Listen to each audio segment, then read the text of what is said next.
Hello. So today in this video, I'm going to do a different background thing, yeah? Because this one kind of starts with the My Story project and then goes to the Humane Body project. And then let's see where this video kind of slightly takes, because this is a continuation of the ghosts of Mahameru. Yeah, a little bit. The idea is our human body as a ShriYantra, like from the Shri Chakra, in a one-dimensional, that is, from experience from our body, from the Kundalini, is the Shri Chakra becomes kind of like a ShriYantra, yeah? More like um, it's a one-dimensional experience from a person-centric model of the universe. Yeah, that's that way. In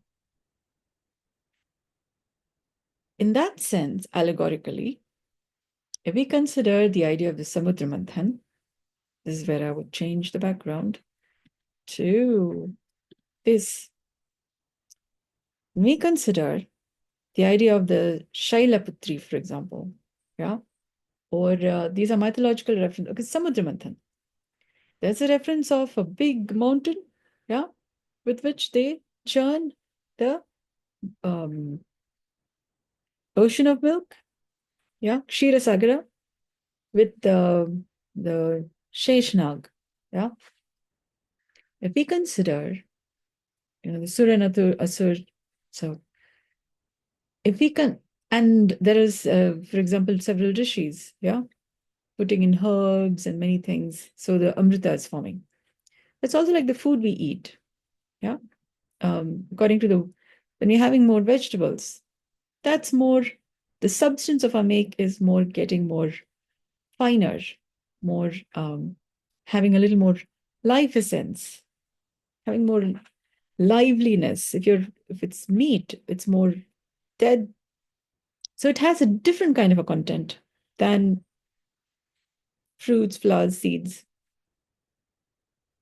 And then so our body is churning now, which means there are cyclical rhythms, there are circadian rhythms moving. So that our body has several spins. Yeah.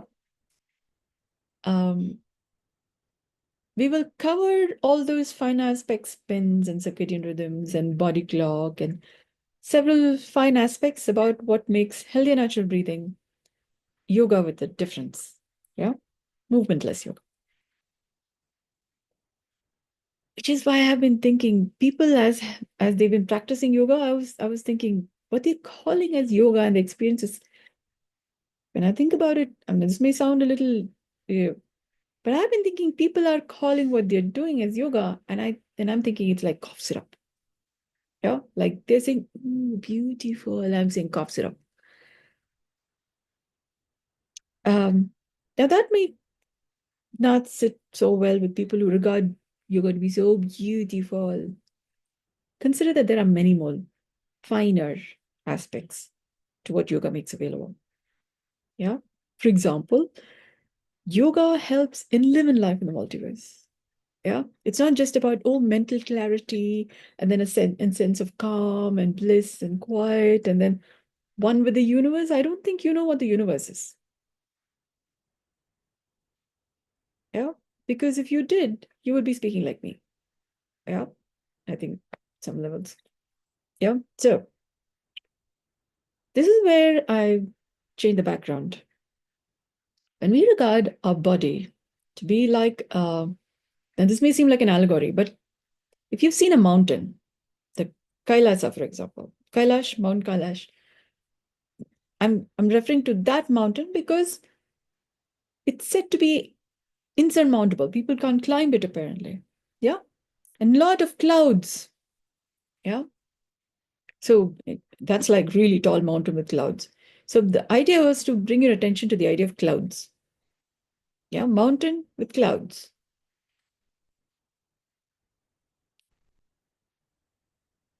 Sometimes the thought lines is like, you know, in the clouds.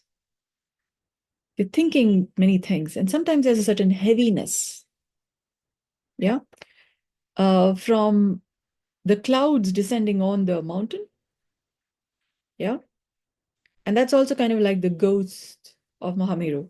Yeah. So we are of a certain stature,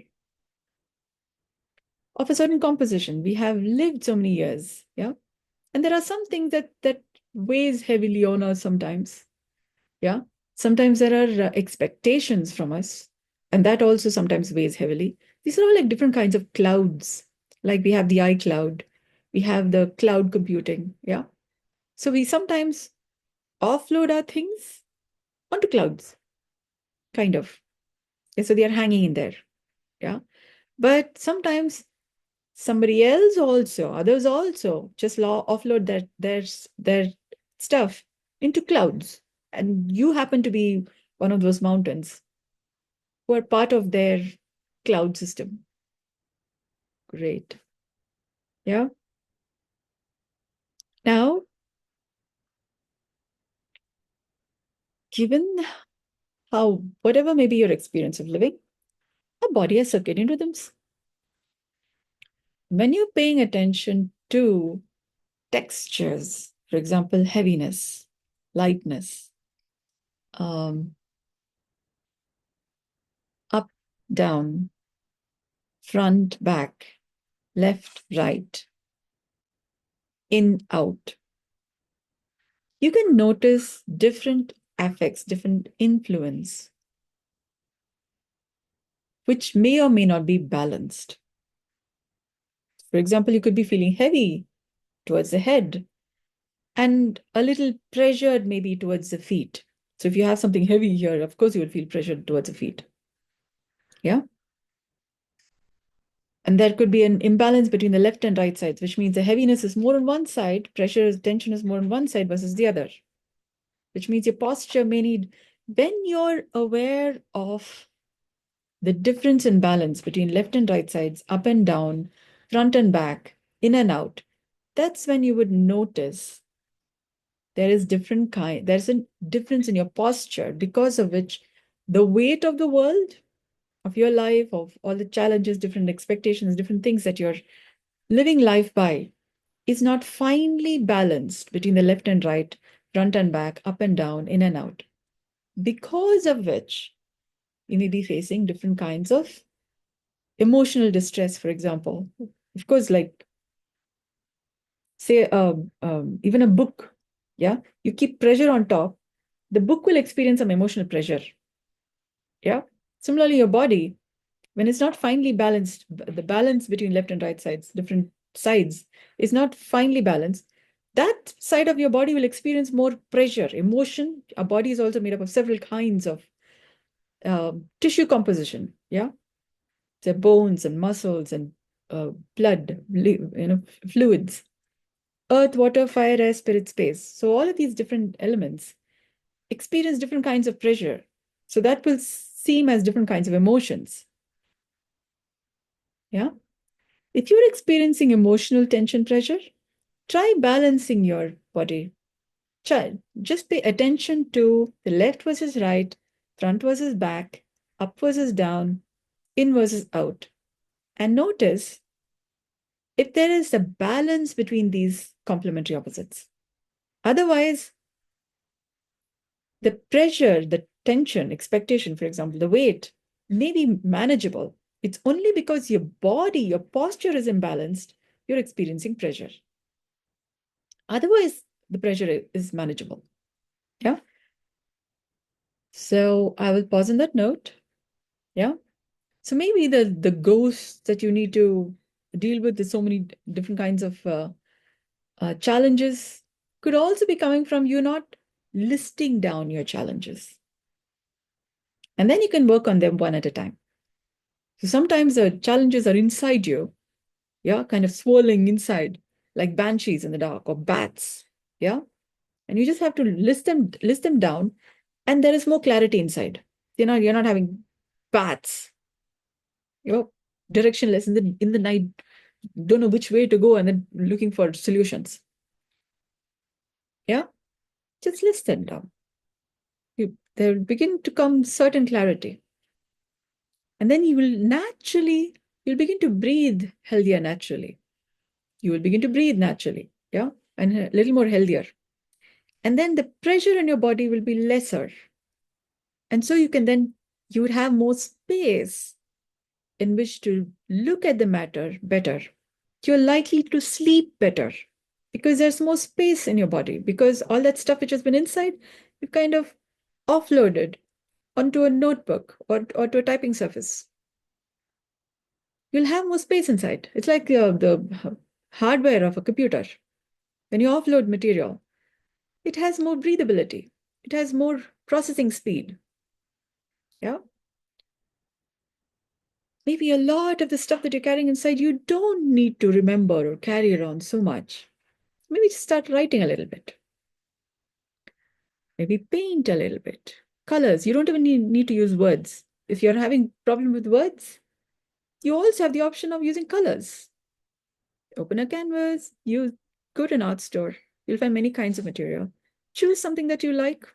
I recommend taking 3 kinds. Why? Because you'll have options that way. Yeah. If you don't like one, you try one, then you can try another one. Yeah. Try some 3 options. Pastel colors, color pencils, yeah. Watercolors maybe, or crayons, or something that you can keep handy. Yeah. You can just put it in your pocket there whenever you need to, or just a little bit here, there. Or even gardening. Get a few seeds, just a little bit of the soil. Try out a little bit of seed here, a little a shoot, from a plant there. While you're doing this, some aspects of your stories, something that you like to do, begins to start taking shape according to how your relationship with the seed is, with your shoot, with the shoot is, with the sapling that you're considering maybe to plant. As you're growing, something inside you that you would like to see growing, maybe it begins to start taking shape. That's also healthy and natural breathing. When you see something grow, yeah, that you did by yourself, you could also try cooking. Try making a dish by yourself. When you can taste, that's like instant gratification. Yeah. You make something, you have the result already there. So there's a certain satisfaction rather than waiting for, yeah. So you can taste the fruit of your labor. Yeah. You can see the fruit of your labor. You can see the colors, you can write. Writing has an experiential effect. You will feel the effect of it in your body. When you have written something sufficiently, you may perhaps experience a certain lightness, which means what needed to be said, which needed to be expressed, has in some way been written. Writing has a different effect than coloring, painting. Yeah. You should try this out to know. You will begin to breathe healthier naturally, better. You'll have more space in your body. And you're likely to sleep better. And when you're better rested, what you can create, it's like in your house, when you have better space, you'll think about creating things differently, better, because you're seeing things with more clarity. Yeah. Because they have the space in which to see things more clearly. Yeah. Thank you so much for listening. I hope this has been of value to you. Good day.